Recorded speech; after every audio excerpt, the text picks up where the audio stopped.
Hello from Destin, Florida. Today we're going to look at three things from Numbers 33 and 34. We're starting to wrap up this book. In fact, we'll finish it off tomorrow. And so the whole feeling of the end of this book, it starts to get that wrap up feeling. Number one, we start to get a list of all the places the children of Israel has stopped along their journey from Egypt to the Promised Land. Number two, God starts to talk to them about how he's going to send them across the Jordan, and their job is to destroy the inhabitants. And if they don't destroy the inhabitants of the land, then they're going to be a problem for the Israelites. And this is exactly what is going to happen. They're going to have problems with the people there because they can't just serve God. As we've seen through the wilderness, they are often doing their own thing. That's why we need Jesus. That's why we need grace. And number three, God starts to give them the boundaries of the land, saying the Great Sea and such, and these are the boundaries, and that's the land you'll live in. So we're going to get into that. Chapter 33. These are the journeys of the children of Israel, which brought forth out of the land of Egypt with their armies under the hand of Moses and Aaron. And Moses wrote their goings out according to their journeys by commandment of the Lord. And these are their journeys according to their goings out. They departed from Ramses in the first month, on the 15th day of the first month. On the morrow after the Passover, the children of Israel went out with an high hand in the sight of all the Egyptians. For the Egyptians buried their firstborn, which the Lord had smitten among them. Upon their gods also the Lord executed judgments. The children of Israel removed from Ramses and pitched in Succoth. And then they departed from Succoth and pitched in Etham, which is at the edge of the wilderness. And they removed from Etham and turned again to Pi-hahiroth, which is before Baal-zephon, which they pitched before Migdol. And they departed before Pi-hahiroth and passed through the midst of the sea into the wilderness, and went 3 days' journey into the wilderness of Etham, and pitched in Marah.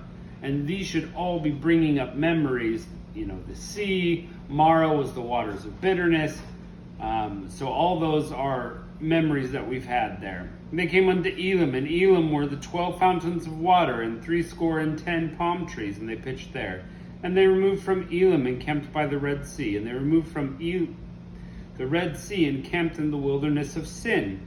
And they took their journey out of the wilderness of Sin and encamped in Dophkah. And they departed from Dophkah and camped in Alish, and encamped at Rephidim, where there was no water for the people to drink. And they departed from Rephidim and pitched in the wilderness of Sinai. And they removed from the desert of Sinai and pitched in Kibroth Hattaavah.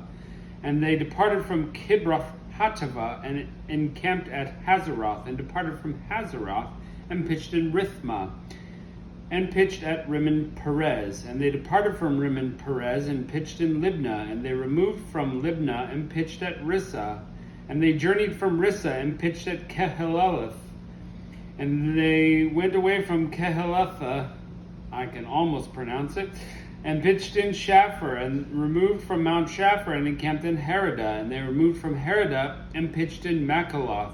And they removed from Makaloth and encamped at Tahath. And they departed from Tahath and pitched in Tara. And they removed from Tara and pitched in Mithkah. And they went from Mithkah and pitched in Hashmanah. And they departed from Hashmanah and encamped in Maseroth. And when they departed from Maseroth and pitched in Bene Jaakan. And they removed from Bene Jaakan and encamped in Hor-Haggidgad. And they went from Hor-Haggidgad and pitched in Jotbathah. And they removed from Jotbathah and encamped in Ebronah. And they departed from Ebronah and encamped in Ezion-Geber. And they removed from Ezion-Geber and pitched in the wilderness of Zin, which is Kadesh. And they removed from Kadesh and pitched at Mount Hor, in the edge of the land of Edom. And Aaron the priest went up to Mount Hor at the commandment of the Lord and died there in the 40th year after the children of Israel were come out of the land of Egypt, in the first day of the 5th month. And Aaron was 123 years when he died in Mount Hor. And King Arad the Canaanite, which dwelt in the south of the land of Canaan, heard of the coming of the children of Israel. And they departed from the Mount Hor and pitched in Zalmunna.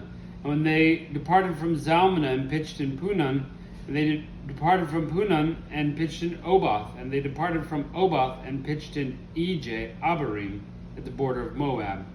And when they departed from Eam, they pitched in Dibon Gad. And they removed from Dibon Gad and encamped in Almon Diblathaim. And when they removed from Almon Diblathaim and pitched in the mountains of Abarim before Nebo, and they departed from the mountains of Abarim and pitched in the plains of Moab by Jordan near Jericho. And they pitched by Jordan from Beth Jeshemoth, and even unto Abel Shittim in the plains of Moab. And the Lord spake unto Moses in the plains of Moab, near Jordan, near Jericho, saying, Speak unto the children of Israel, and say unto them, When you're passed over the Jordan into the land of Canaan, then ye shall drive out all the inhabitants of the land before you, and destroy their pictures, destroy their molten images, and quite pluck down all their high places. And ye shall dispossess the inhabitants of the land, and dwell therein, for I have given you the land to possess it. And ye shall divide the land for a lot by an inheritance among your families.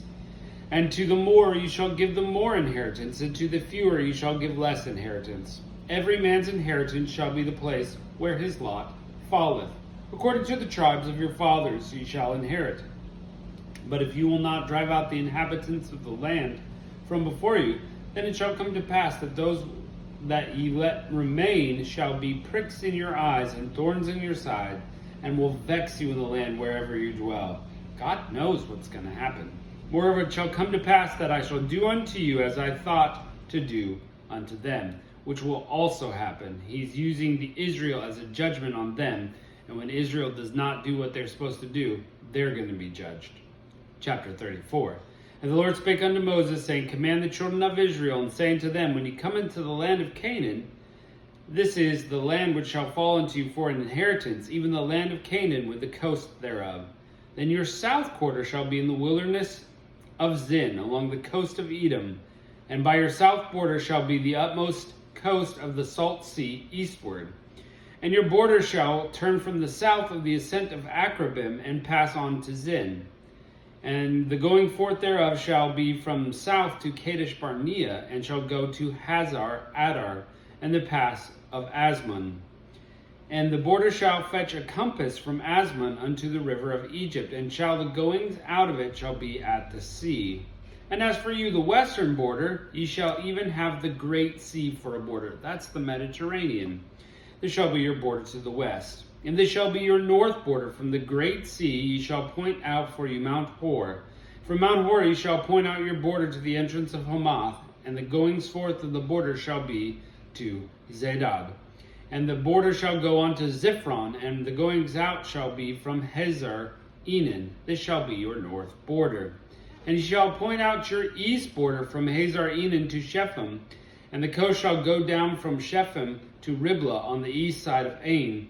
From the border shall descend, and shall reach unto the side of the sea of Chinnereth eastward. And the border shall go down to Jordan, and the goings out shall be at the salt sea. This shall be your land, with the coast thereof round about. And the salt sea is the Dead Sea, by the way. And Moses commanded the children of Israel, saying, This is the land which you will inherit by lot, which the Lord hath commanded to you, given unto thy 9 tribes and the half a tribe. Remember, the other 2.5 tribes are taking their portion from beyond the Jordan. For the tribe of the children of Reuben, according to the house of their fathers, and the tribe of the children of Gad, according to the house of their fathers, have received their inheritance. And half the tribe of Manasseh have received their inheritance. The 2 tribes and a half have received their inheritance on the side of Jordan near Jericho, eastward, toward the sun rising. And the Lord spake unto Moses, saying, These are the names of the sons of the men which shall divide the land to you. Eleazar the priest, Joshua the son of Nun, and he shall take 1 prince of every tribe to divide the land by inheritance. And the names of the men are these. Of the tribe of Judah, Caleb the son of Jephunneh. Remember, he's one of the survivors. And of the tribe of the children of Simeon, Shemuel the son of Ammihud. Of the tribe of Benjamin, Eladad the son of Chislon. The prince of the tribe of the children of Dan, Buki the son of Jogli. The prince of the children of Joseph, for the tribe of the children of Manasseh, Haniel the son of Ephod. And the prince of the tribe of the children of Ephraim, Kemuel the son of Shiphthan. And the prince of the tribe of the children of Zebulun, Elizaphan, the son of Parnach. And the prince of the tribe of the children of Issachar, Paltiel, the son of Azon. And the prince of the tribe of the children of Asher, Ahihud, the son of Shelomith. And the prince of the tribe of the children of Naphtali, Pedahel, the son of Ammihud. These are they whom the Lord commanded to divide the inheritance unto the children of Israel in the land of Canaan. So we see God set the land out in a specific way. And, by the way, politically this is not popular, but there's the nation of Israel, the land that is theirs, given by God. And we're still fighting it over today? Ooh, goodness gracious, there it is. Anyway, so we need to take into account the fact that we need to serve God, just as he's asking the Israelites to do, and not let the things around us distract us from that. Well, we're going to wrap up the book tomorrow. I'll catch you next time.